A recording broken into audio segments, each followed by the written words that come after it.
J'ai tué mon frère d'un seul regard, ce jour-là, quand j'ai compris que son mépris n'était pas une blague d'enfance, mais une lame forgée pour me saigner à blanc. Il riait encore en me traitant d'idiote, mais c'était moi qui tenais le couteau, invisible, prêt à trancher les liens qu'il croyait indestructibles. Et si la vengeance n'était pas du sang, mais du poison lent, comme une lettre qui ronge l'âme, auriez-vous le courage de l'ouvrir, ou de la brûler avant qu'elle ne vous consume? Paris, cette ville qui avale les rêves comme un égout affamé, m'a toujours paru un piège doré. J'y suis né, dans un appartement exigu du Marais, où l'odeur de pain frais se mêlait à celle de la moisissure des murs. Mon frère, Étienne, aîné de 5 ans, régnait déjà sur notre petit monde comme un roi capricieux. Il avait les yeux bleus de notre mère, disparu trop tôt d'un cancer qui l'avait rongé en silence, et il en tirait une arrogance qui le faisait briller aux yeux du père, un ouvrier distant qui ne rentrait que pour dormir. Moi, Claire, j'étais la cadette, celle aux cheveux châtains ternes et aux mains calleuses avant même l'adolescence. L'idiote, me disait-il en ricanant, bonne seulement à travailler. Ces mots n'étaient pas anodins, ils étaient des clous plantés un à un dans ma chair, jour après jour. À 16 ans, j'ai commencé à bosser comme aide-ménagère chez des bourgeois du 7e arrondissement. Étienne, lui, étudiait les lettres à la Sorbonne, financé par les maigres économies de père. Il rentrait les soirs, les poches pleines de livres et de rêves d'écrivain, pour me dénigrer devant nos amis communs ou une bande de paumés qui squattaient les cafés de Saint-Germain. Regardez Claire, notre petite esclave domestique, lançait-il, un verre de vin à la main. Elle frotte les parquets pendant que je conquiers Paris. Les rires fusaient, acides comme le citron qu'il pressait dans son pastis. Je baissais les yeux, serrais les dents, et rentrais me coucher dans ma chambre minuscule, où le plafond suintait l'humidité. Mais au fond de moi, une braise couvait. Pas de la haine pure, non, quelque chose de plus vicieux, un calcul froid qui germait dans les nuits solitaires. Père est mort 2 ans plus tard, d'une crise cardiaque après une journée à l'usine Renault de Billancourt. Il nous a laissé un appartement en viager et une dette qui nous liait comme des chaînes. Étienne a pris les rênes, bien sûr. Toi, continue à trimer, m'a-t-il ordonné en signant les papiers. Je m'occupe des affaires sérieuses. Les affaires sérieuses? Son premier roman raté, publié à compte d'auteur chez un éditeur véreux, et une ribambelle de conquêtes éphémères qui finissaient en pleurs dans notre salon. Moi, je cumulais 2 jobs, femme de ménage le matin, serveuse le soir dans un bistrot de Belleville. Mes mains sentaient le javel et la bière éventée, mais j'épargnais chaque centime, dans un compte secret que je n'ai jamais mentionné. Pourquoi faire, l'idiote, aurait-il dit s'il avait su. Pour survivre à lui, voilà pourquoi. Les années ont filé comme des métros bondés, indifférents. À 25 ans, j'ai rencontré Paul, un architecte timide qui réparait les toits des immeubles haussmanniens. Il me voyait, vraiment pas comme une ombre utile, mais comme une femme avec des fêlures et des forces cachées. Nous nous sommes installés ensemble dans un studio de Montmartre, près du Sacré-Cœur qui veillait sur nous comme un géant bienveillant. Étienne a haussé les épaules, bonne chance avec ton prolo. Paul n'était pas un prolo, il dessinait des lignes pures qui défiaient la gravité, et il m'apprenait à voir la beauté dans les fissures des pierres. Pour la première fois, j'ai ri sans amertume. Mais Étienne n'aimait pas ça. Il débarquait sans prévenir, buvait notre vin, critiquait nos rideaux trop paysans. Une nuit, ivre, il m'a coincé dans la cuisine, tu restes l'idiote, Claire. Paul te larguera pour une vraie femme, et tu reviendras en paix. Ces mots ont claqué comme un fouet, mais cette fois, je n'ai pas pleuré. J'ai souri, un sourire qui l'a déstabilisé. Peut-être, ai-je murmuré. Ou peut-être pas. C'est un mardi de novembre, sous une pluie fine qui rendait les pavés glissants comme des mensonges, que tout a basculé. J'étais en pause au bistrot, fumant une cigarette illicite derrière la poubelle, quand un homme s'est approché. Grand, la soixantaine, costume usé mais impeccable, il avait le regard d'un corbeau qui guette une charogne. Mademoiselle Claire Moreau. Sa voix était rauque, comme éraflée par des décennies de tabac. J'ai hoché la tête, méfiante. Il m'a tendu une enveloppe Kraft, scellée d'un cachet de cire rouge fissuré. De la part de quelqu'un qui vous connaît bien. Lisez-la seule. Puis il s'est fondu dans la foule des passants, laissant derrière lui une odeur de vieux papier et de regret. Rentré chez moi, les mains tremblantes, j'ai attendu que Paul s'endorme. Assise à la table de la cuisine, éclairée par une lampe à abat-jour jaunie, j'ai ouvert l'enveloppe. Dedans, une liasse de lettres jaunies, datées des années 80, et une photo jaunie, notre mère, jeune, enlacée par un homme que je ne reconnaissais pas. Au dos, une écriture fine, Étienne n'est pas ton frère. Il est le fils de ton père et de sa maîtresse. Ta mère savait, et elle a payé pour le silence. Mon cœur a cogné comme un marteau sur l'enclume. Les mots dansaient devant mes yeux, détails sur une liaison, un chantage, un avortement forcé que mère avait subi pour protéger la famille. Étienne, ce monstre d'arrogance, n'était qu'un imposteur, un voleur de sang. Et moi, l'idiote? J'étais la légitime, celle que père avait aimée en secret, celle que la vérité avait volée. La nuit s'est étirée en un gouffre. J'ai relu les lettres jusqu'à l'aube, chaque mot creusant un abîme en moi. La vengeance n'était plus une braise, c'était un incendie. Pas de cris, pas de sang au nom, quelque chose de plus raffiné, de plus français, une dissection lente de l'âme, comme dans ces romans de Simenon où le crime est dans le regard. J'ai rangé l'enveloppe sous une latte du parquet, et le lendemain, j'ai souri à Paul comme si de rien n'était.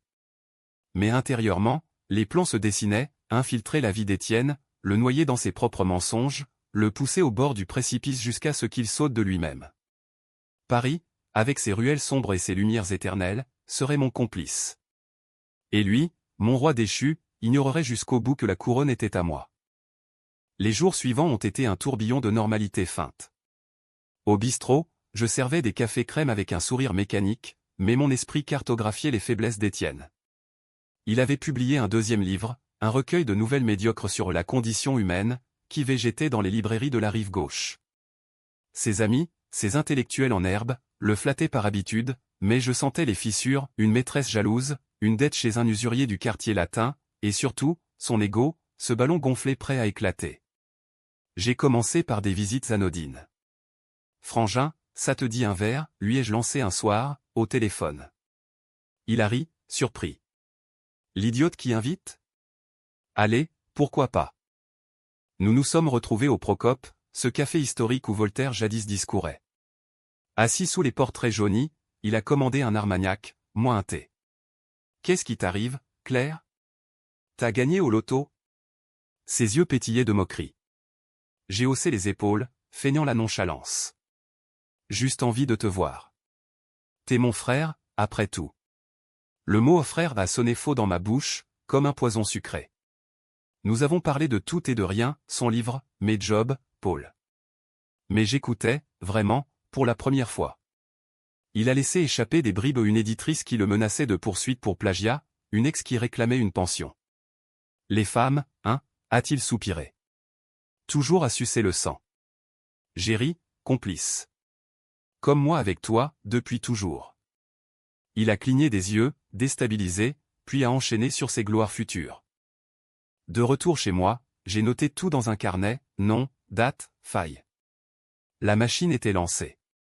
La semaine d'après, j'ai accidentellement croisé son éditrice, une femme assez renommée Isabelle, dans un salon du livre près de la Concorde. Vous connaissez Étienne Moreau, lui ai-je demandé, l'air innocent. Elle a grimacé. Ce charlatan? Il m'a volé un chapitre entier de mon manuscrit inachevé. J'ai hoché la tête, compatissante.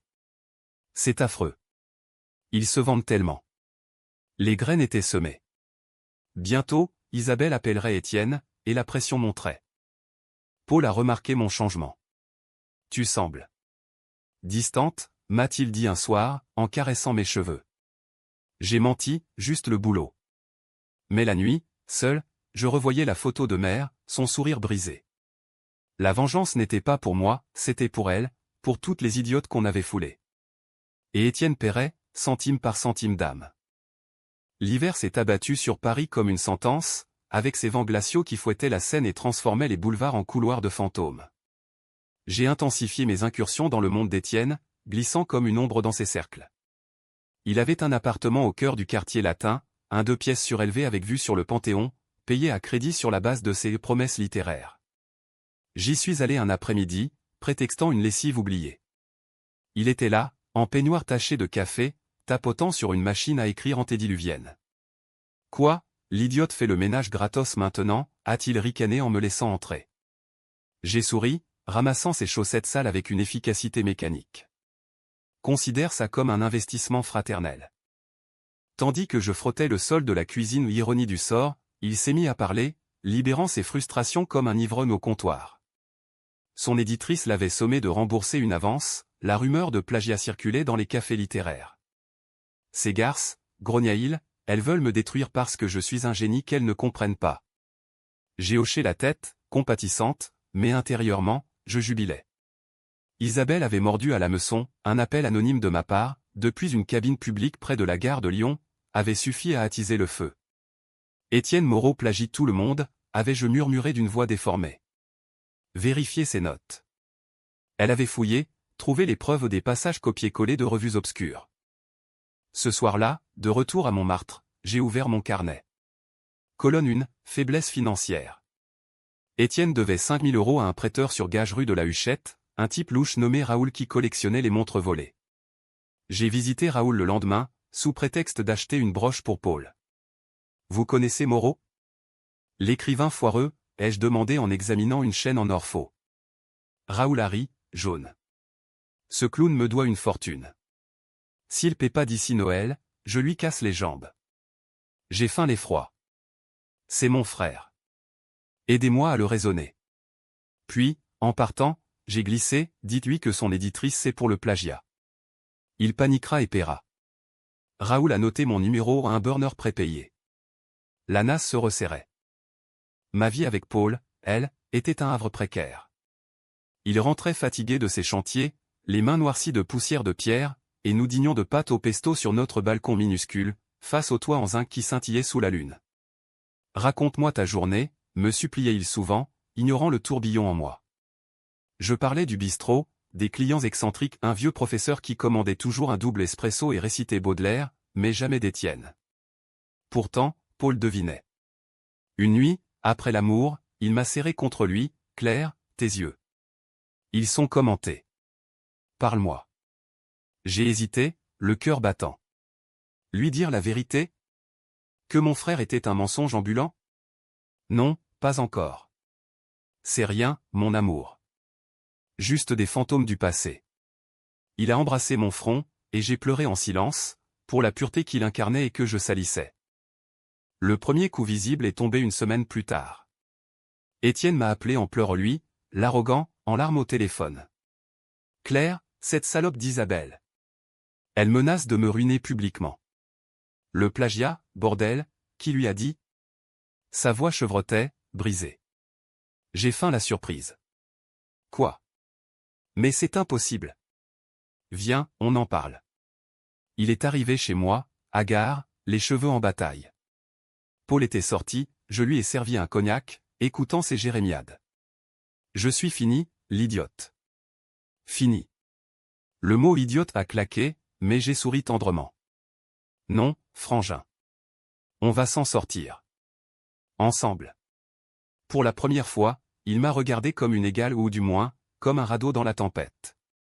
J'ai passé la nuit à le consoler, notant mentalement chaque confidence, l'usurier, une liaison avec une journaliste du Figaro qui pouvait l'enterrer d'un article, et surtout, son secret le plus noir, une affaire de drogue légère dans sa jeunesse, couverte par père.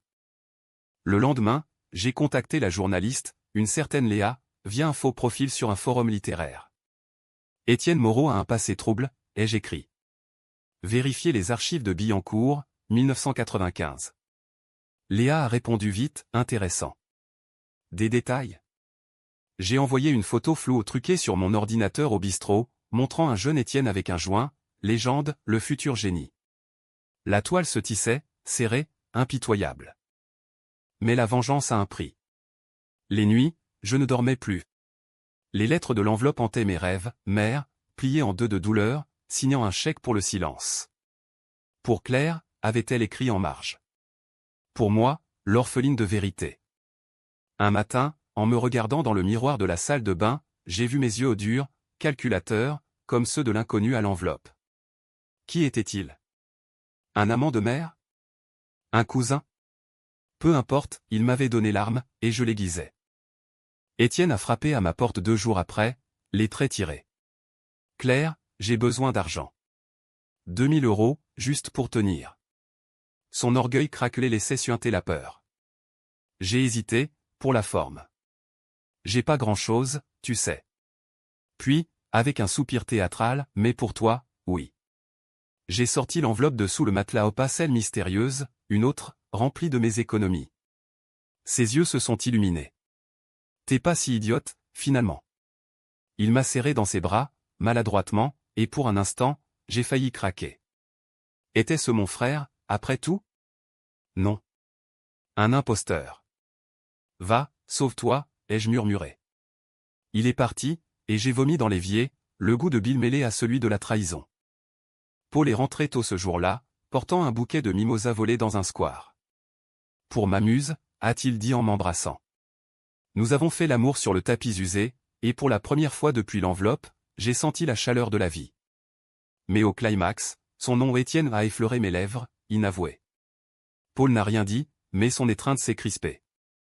La faille était là, invisible encore, mais grandissante. Noël approchait, avec ses lumières criardes sur les Champs-Élysées. Étienne m'a invité à un dîner familial lui, sa dernière conquête, une actrice ratée nommée Sophie, et moi, la potiche. J'y suis allé, vêtu d'une robe noire simple, volée dans une friperie de Pigalle. La table était dressée dans son appartement, bougies vacillantes et vin californien cheap. À la famille, a-t-il trinqué, les yeux fuyants. Sophie gloussait à ses blagues, mais je voyais ses ongles s'enfoncer dans sa paume où elle savait pour Léa, la journaliste, qu'il avait contacté pour vérifier des rumeurs. J'ai souri, servant le magret de canard trop cuit. À la vérité, ai-je répondu doucement. Étienne a toussé, mal à l'aise. La soirée a dégénéré quand Raoul a appelé. J'avais donné son numéro à Étienne, pour négocier. Moreau, t'as jusqu'à minuit, ou je viens avec mes potes, a grogné l'usurier au haut-parleur. Étienne a blêmi, raccrochant d'une main tremblante. Sophie s'est levée, c'est quoi ce cirque? Il l'a supplié de rester, mais elle est partie en claquant la porte. Seul avec moi, il s'est effondré sur le canapé. Claire. Aide-moi. S'il te plaît. J'ai posé ma main sur son épaule, sentant son pouls affolé. Dis-moi tout. Sur père, sur mère. Sur nous. Il a hésité, puis les mots sont sortis en torrent, l'affaire, le chantage, comment père l'avait préféré parce qu'il était le bon fils. Pas un mot sur le sang, il ignorait encore. Mais c'était assez. Je vais payer Raoul, ai-je promis. Mais promets-moi de changer. Il a hoché la tête, brisé. Dehors, la neige tombait, première de l'hiver, couvrant Paris d'un voile pudique. J'ai marché jusqu'à la Seine, l'enveloppe brûlante dans ma poche. La vengeance avançait, mais à quel prix? Mon reflet dans l'eau noire me renvoyait une étrangère calculatrice, impitoyable. Et si l'idiote, c'était moi, maintenant? Le printemps a surgi à Paris comme un amant brutal, arrachant les écorces pour révéler des chairs vives et saignantes. Les cerisiers du Luxembourg fleurissaient en explosions roses, indifférents aux tempêtes intérieures. Étienne, lui, végétait dans une spirale descendante que j'orchestrais avec une précision chirurgicale. Après Noël, il m'avait appelé tous les jours, sa voix passant du désespoir à une dépendance pathétique. Claire, t'es ma bouée. Je répondais toujours, distribuant des miettes d'espoir un prêt ici, un conseil là. Mais chaque appel était une sonde, j'extrayais ses secrets comme un confesseur impitoyable. Il avoua l'usurier, la drogue, même une brève affaire avec notre cousine Germaine lors d'un mariage en Normandie. C'était rien, minimisait-il. Pour moi, c'était de la dynamite. J'ai rencontré l'inconnu de l'enveloppe par hasard ou pas un après-midi pluvieux rue des Écoles. Il était là, assis sur un banc, lisant Le Monde plié en 4. Nos regards se sont croisés, il a souri, un rictus de reconnaissance. Mademoiselle Moreau. L'avez-vous lu? J'ai acquiescé, m'asseyant à distance. Qui êtes-vous? Il a allumé une gauloise, expirant la fumée en volute grise. Appelez-moi Victor. J'étais l'avocat de votre mère. Les pièces s'emboîtaient, Victor, l'homme de la photo, l'amant? Elle m'a chargé de vous la donner, à sa mort. Pour que la vérité ne meure pas avec elle. Sa voix tremblait légèrement. Étienne. Il a tout pris. L'héritage, l'amour de votre père. Mais vous, Claire, vous êtes la clé. J'ai serré les poings. Et la serrure?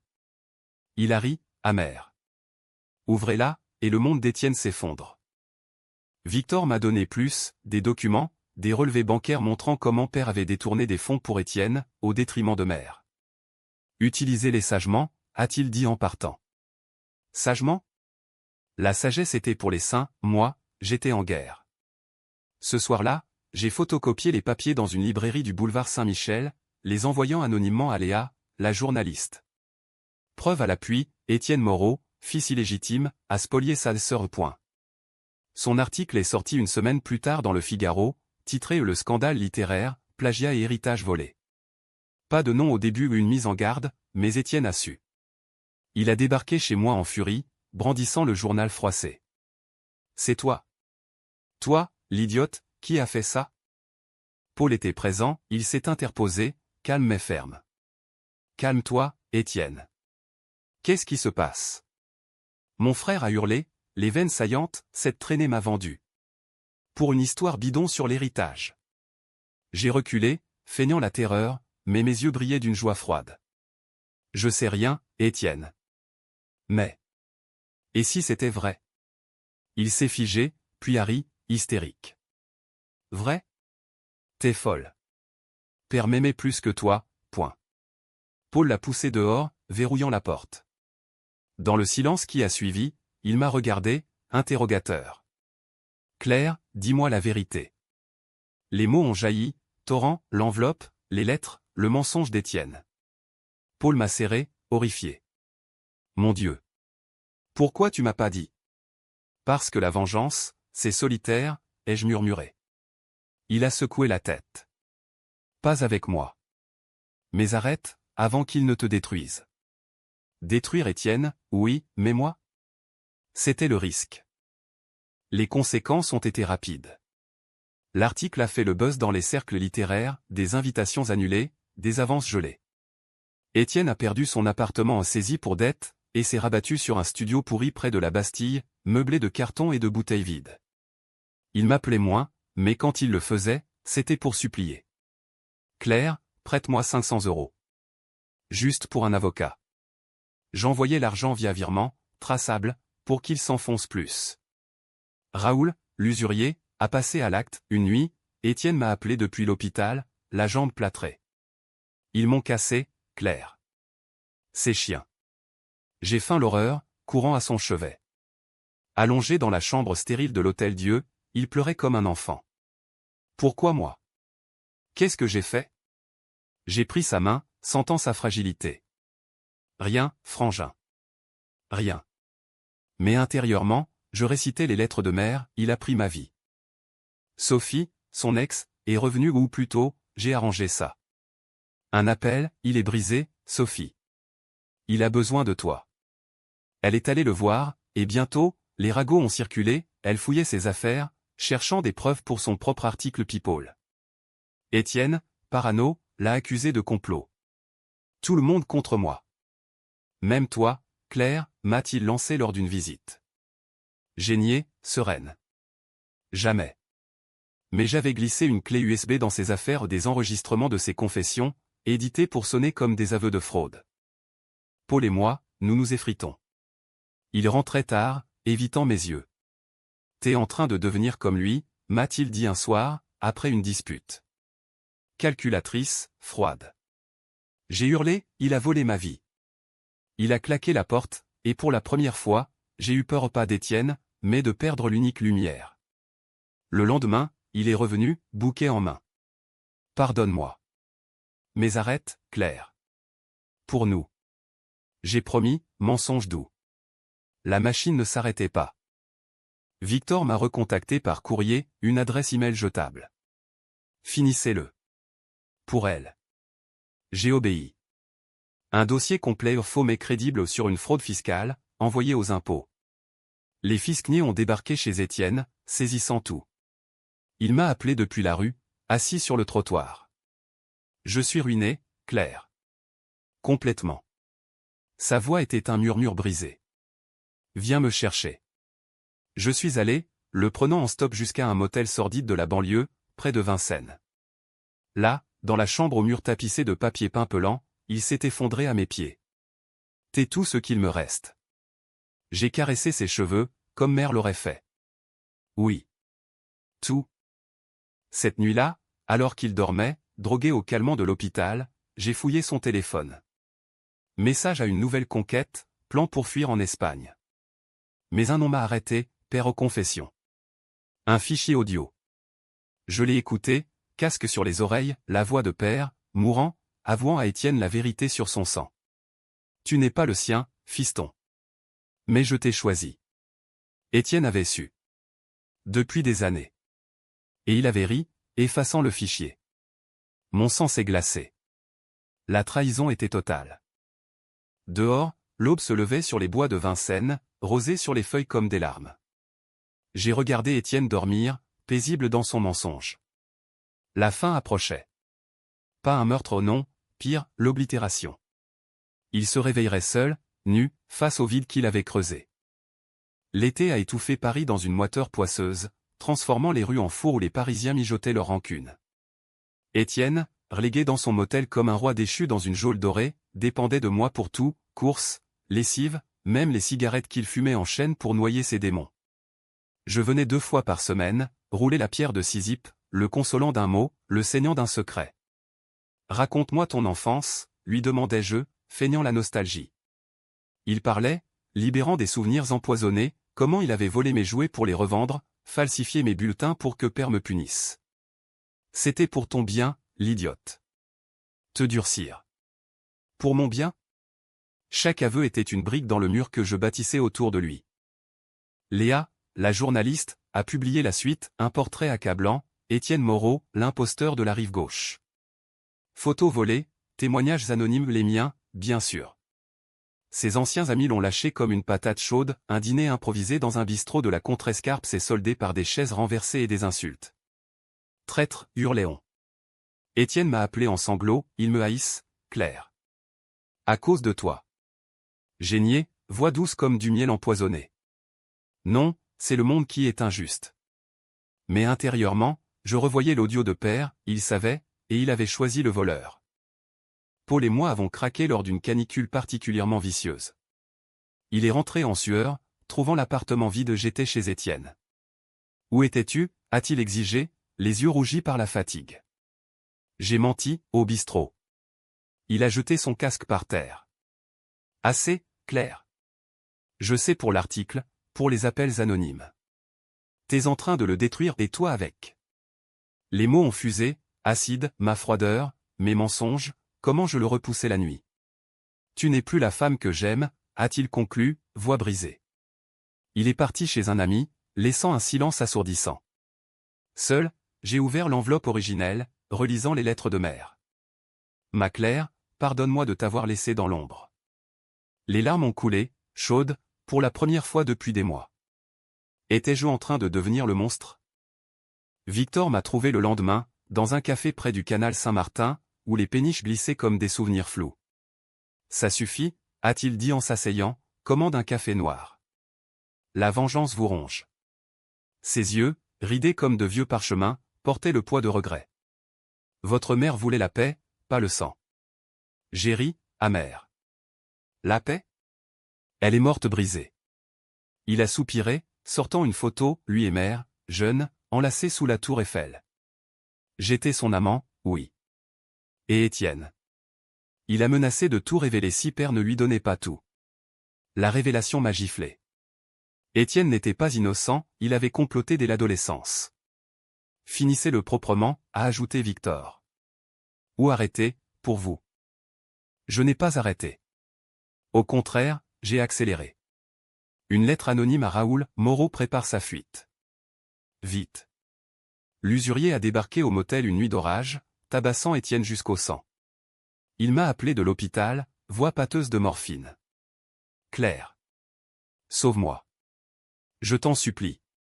Je suis venu, portant des fleurs fanées. Allongé, bandé comme une momie, il a confessé tout, le chantage amer, le fichier audio, comment il m'avait haï pour mon sang pur. T'étais toujours meilleur, l'idiote. C'est pour ça que je t'ai écrasé. Ces mots étaient un baume et un acide. J'ai souri, caressant sa main. C'est fini, maintenant. Mais ce n'était pas fini, c'était le climax. Paul est revenu une semaine plus tard, après une nuit arrosée de trop de verre au Moulin Rouge. Je t'aime, Claire. Mais choisis, lui ou nous. J'ai hésité, le cœur déchiré. Donne-moi du temps. Il a hoché la tête, fragile. Nous avons reconstruit, tendrement, avec des dîners aux chandelles et des promenades le long de la Marne. Mais Étienne hantait nos silences, Paul le sentait, comme une ombre. L'été a culminé en août, lors de la fête de la musique l'ironie, cette nuit de joie forcée. Étienne, sorti de l'hôpital, m'a supplié de le sortir. Une dernière virée, comme au bon vieux temps. Nous sommes allés au Marais, bar bondé de rires et de saxophones éraillés. Il buvait, dansait maladroitement, cherchant à reconquérir un fantôme de gloire. Moi, sobre, je l'observais, usé, pathétique. Vers minuit, dans une ruelle près de la place des Vosges, il s'est penché vers moi, haleine aigre. Claire. Je t'aime, tu sais. Malgré tout. Le mensonge final. J'ai reculé. Trop tard. Puis, d'une voix calme, je sais pour l'audio. Pour mère. Il a blêmi, titubant. Quoi? Comment? J'ai sorti mon téléphone, jouant l'enregistrement en copier avant qu'il ne l'efface. Sa propre voix, je l'ai su, et j'ai ri. Les passants s'arrêtaient, curieux, un cercle se formait. Étienne a hurlé, me traitant de tous les noms, salope. Traîtresse. Mais ses cris se noyaient dans la musique. Il s'est effondré contre un mur, pleurant comme un damné. J'ai tourné les talons, laissant la foule l'engloutir. De retour chez Paul, je me suis jeté dans ses bras. C'est fini. Il m'a serré, ignorant les détails. Cette nuit-là, nous avons fait l'amour avec une urgence nouvelle, comme si le monde renaissait. Mais le lendemain, Étienne a tenté le suicide de pilules avalées dans sa chambre de motel, trouvée par la femme de ménage. L'hôpital l'a sauvé, à temps. Victor m'a appelé, c'est vous qui l'avez poussé là. J'ai raccroché, nauséeuse. Était-ce la victoire? Ou une chaîne plus lourde? Paris, indifférente, continuait ses valses, touriste sous l'Arc de Triomphe, amant sur les quais. Et moi, au milieu, une femme changée vengée, mais vide. L'automne a peint Paris en ocre et roux, un tapis de feuilles mortes qui craquaient sous les pas comme des os brisés. Étienne, sorti de l'hôpital sous surveillance psychiatrique, errait comme un spectre dans les marges de la ville. Il vivait d'allocations, squattant un foyer pour SDF près de la République, refusant mes visites. Laisse-moi crever en paix, idiote, m'avait-il lancé par texto, avant de bloquer mon numéro. La presse l'avait oublié, son nom n'était plus qu'un écho moisi dans les rubriques People. Léa avait clos son enquête avec un épilogue larmoyant, l'imposteur repenti.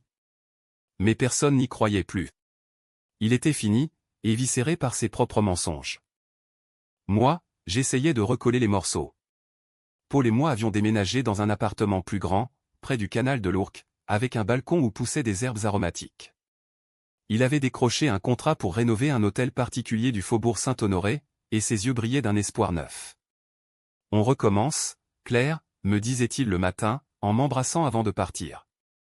Je hochais la tête, cuisinant des tartes aux pommes pour masquer le goût âpre de la culpabilité. Les nuits, cependant, étaient pires, cauchemars où Étienne me pourchassait, enveloppe à la main, hurlant « C'est toi l'impostrice !» Je me réveillais en sueur, Paul me serrant contre lui sans un mot. Il savait, sans savoir, notre intimité s'effritait comme du plâtre sec.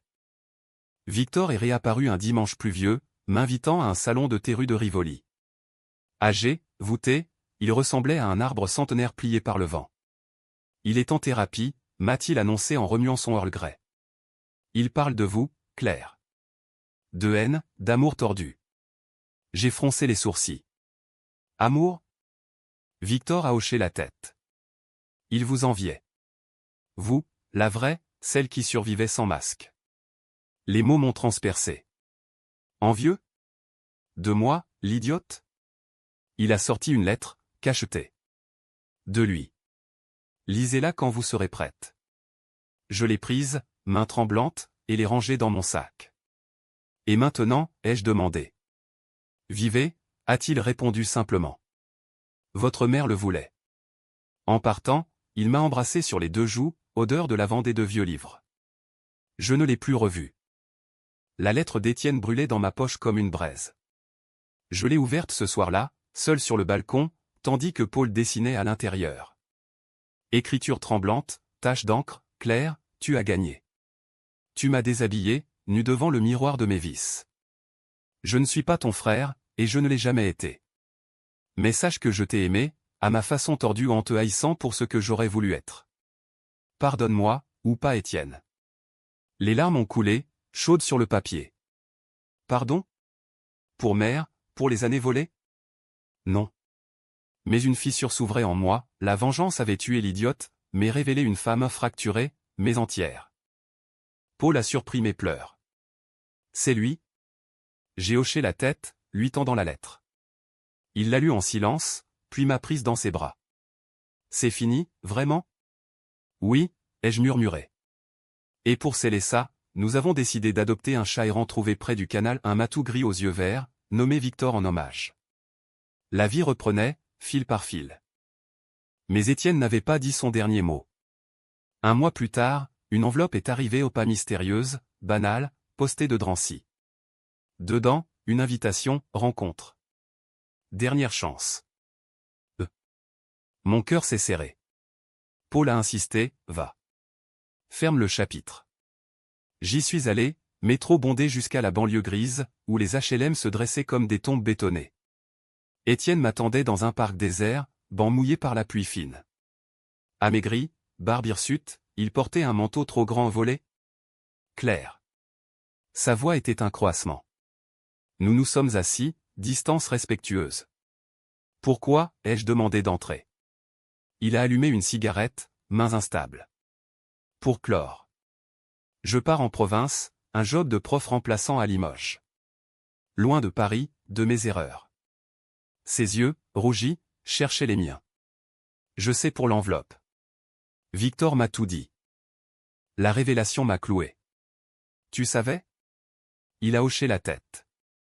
Depuis l'hôpital. J'ai fouillé ses affaires. Silence, lourd comme la brume. Pourquoi tu m'as laissé te détruire, ai-je hurlé enfin. Il a souri, triste. Parce que je le méritais. Et parce que tu étais la seule à pouvoir le faire. Les mots ont suspendu le temps. Pas d'excuses, juste une reddition.